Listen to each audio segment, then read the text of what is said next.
So Andre House started just over 40 years ago.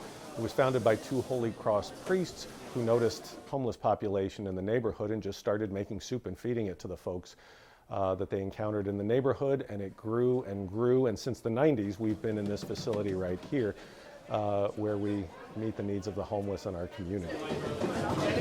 We're named after St. Andre Bessette, so I'm a Holy Cross priest. St. Andre is the only canonized saint that Holy Cross has. People like talking to Brother Andre, and he prayed with them if they were suffering in any way. And after a while, people started to notice that if you prayed with Brother Andre, oftentimes you got better. And he started attracting a following. He eventually became known as the Miracle Man of Montreal. Do you like garlic bread there, sir?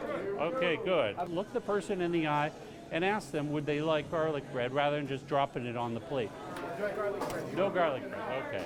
It is my first time at Andre House, so it's kind of hard for me to imagine that I hadn't been here earlier. Oh, I'm sorry, one more. Okay, got it. I got tired, but, and then that just made me appreciate those who do this regularly. I mean, we've got so many people who are just giving of their time and their talent, but they're just giving so much.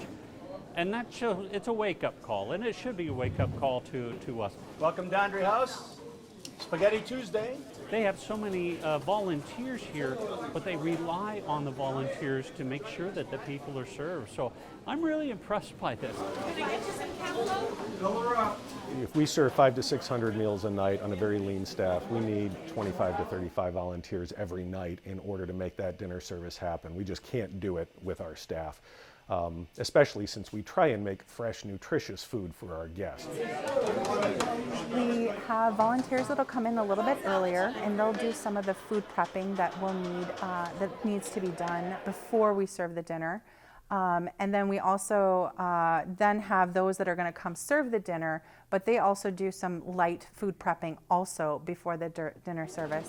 And then they help assist serve the dinner and then general cleanup afterwards. The biggest service is dinner service. We serve dinner 6 nights a week, 500 to 600 meals a night.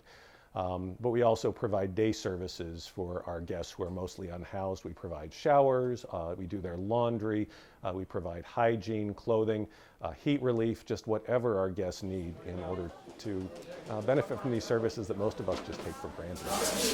Clothing is always a necessity. We give clothing away to guests 3 days a week, especially men's clothing, underwear, shoes are a huge need.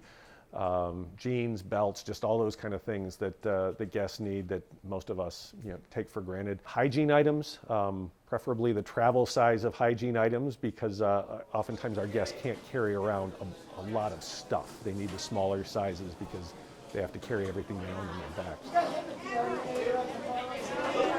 We always rely on volunteers for dinner service 6 days a week, every day but Friday. And to volunteer, just go to andrehouse.org and you'll see a volunteer button that you can click on. Now, conveniently next to the volunteer button is a donate button because we fundraise our entire operating budget. We don't use any public funding, and so we count on volunteers to donate so that we can continue to provide the services that we do.